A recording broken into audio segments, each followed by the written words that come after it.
Hello and welcome back to Platinum Dance Academy.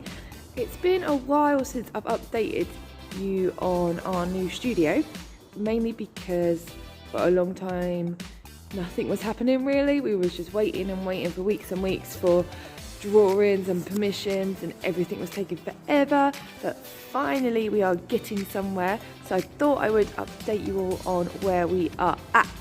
Last time I showed you around was the first time, so it was just kind of a big warehouse. Since then we have pretty much finished the small studio. We are in the middle of building Studio 2.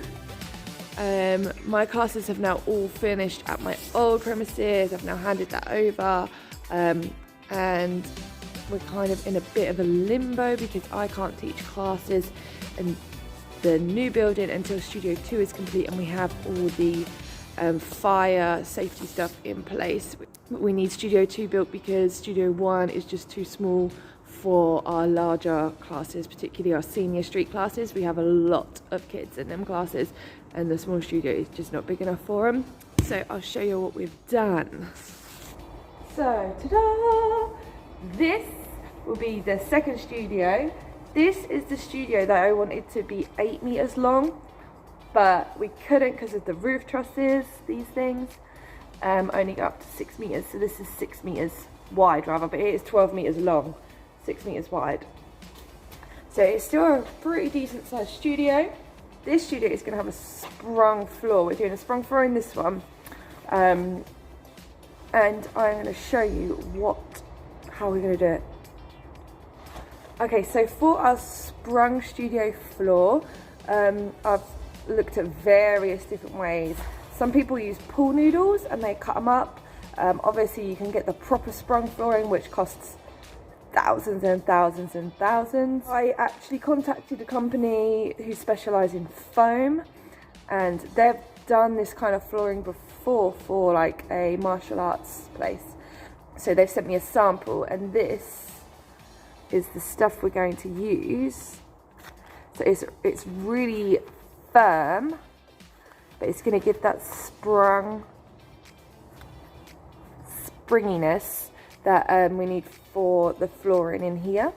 So that's the plan in here. It'll be amazing once it's done. It's exciting. Okay, so in here is where most of the stuff is done. This is going to be the waiting room. So this has all been plastered now and painted, and we've just got to get the flooring. I'm going to have like a heavy duty carpet in here. This leads into Studio 1. Now there's a slight problem with Studio 1. I don't know if it'll have the same effect on camera. So for this studio, I took a risk. I really wanted to make it a bit funky, a bit different.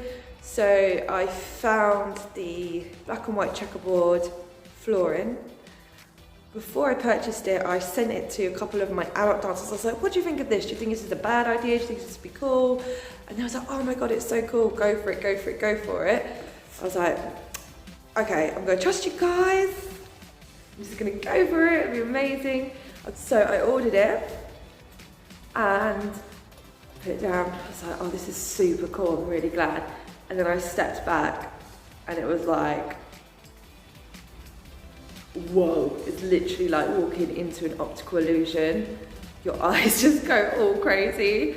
But it looks like, to look at it when you're standing back, it looks really cool, but it's too much. And I thought maybe it's just me, is it just me? So I got the builder to walk in there and he was like, whoa. So sadly, I'm going to have to change it.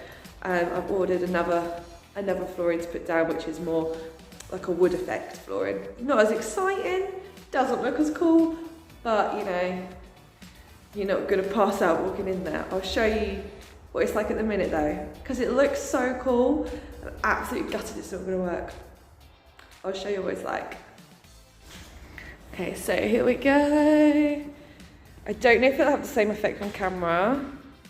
Like when you stand still, it looks so cool, but it's just too much for the eyes, which I'm gutted about because I thought it would be so cool. So yeah, at the minute I've got my wheelie mirrors in here, but I'm actually going to have the wall ones put in here just because it just gives a tiny bit more floor space when you have the wall mirrors, because these are quite bulky and you have like the legs that stick out a bit too far. So the wall mirrors are going to be put up in here. So in terms of floor in the studios, like I said, Studio 2 will have a sprung floor and it's going to have the Lamarck flooring on.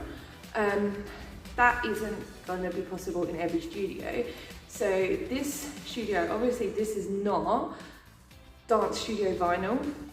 This is just bog standard vinyl you would buy for your kitchen or anywhere in your house. Why did I choose to do that? The main reason is it is so much cheaper and I am paying out so much money for everything. I need to get cheaper where I can. But in some ways it is better. It's thicker than the Lamarck flooring I've got, and it's also much more cushioned. Downside is these sort of domestic floors tend to be non-slip. Obviously, they're slightly bumpy, whereas with a normal dance vinyl, it's super smooth. So I was slightly concerned about turns and stuff like that, but actually turns are fine on here. Anyone who is wanting to floor their studios and can't afford the really expensive Lamarck or Harlequin or, you know, the big brands, I think it's totally fine to use a regular lino. Depends what your budget is. I mean, eventually I hope to have it all decked out with proper dance studio vinyl, but I at the minute just have to do things that are cost effective so that I don't end up bankrupt, basically. So that's where we're at right now in terms of the studio build. It is terrifying, it is stressful, it is an absolute roller coaster, and there's constantly something else, like the fire alarm system is going to cost a fortune. That's the biggest thing next, and getting Studio 2 finished, which hopefully is not going to take long now. Oh, I can't cross my fingers. That's better. Subscribe to keep updated with all the latest on our crazy build that we're doing.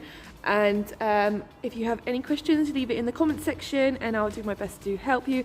I hope this little video helps with anyone who may perhaps be wanting to build their own dance studio, and you can learn from my mistakes. Like, don't buy a crazy floor, because however cool it looks, it's gonna give you a headache. So yeah, see you soon.